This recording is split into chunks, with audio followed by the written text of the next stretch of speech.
This Cambodian chicken curry is one of the best curries I've made in ages. It's very light, it's fragrant, and it's packed with flavour. I've even had emails from people saying they think it's as good as anything you'd get in a restaurant, but the absolute best thing about it, the entire prep and cooking time is under 30 minutes. Right, ready to do this? This is how you make it.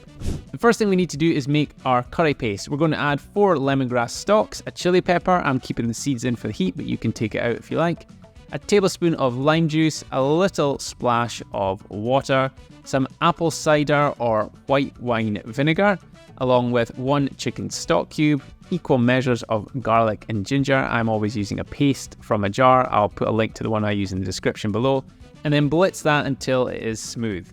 Then heat some coconut oil on a high heat in a wok and add 500 grams of chopped chicken breast. Make sure to season it with some black pepper and a little bit of salt as well if you want. And then you're going to fry that for a few minutes until it's pretty much cooked all the way through and it's got some nice colour on the outside. It'll finish cooking once we make the sauce, so at this point just make sure there's no pink bits. Then you're going to add that paste to the wok and pan fry that for a further 30 seconds to a minute. It should be smelling delicious at this point. And if you could hit that like button, it really does help support the channel. Thank you in advance.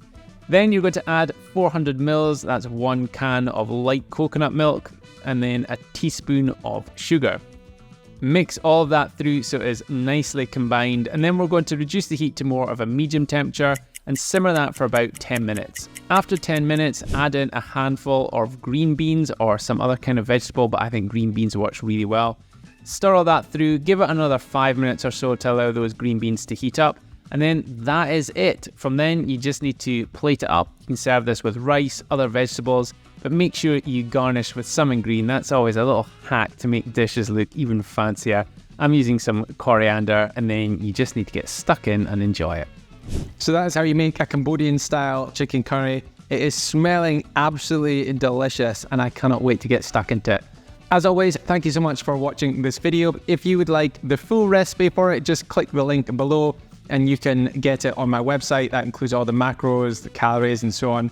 And if you are a new viewer, if this is the first time you're watching one of these videos or you've not had a chance yet, make sure to click that subscribe button because I'm posting at least 2 high protein recipes videos each week. And if you subscribe, you'll get notified as soon as one goes live, so you won't miss out. Right, I'm off to go and eat this. Hope you enjoy it. I'll speak to you later.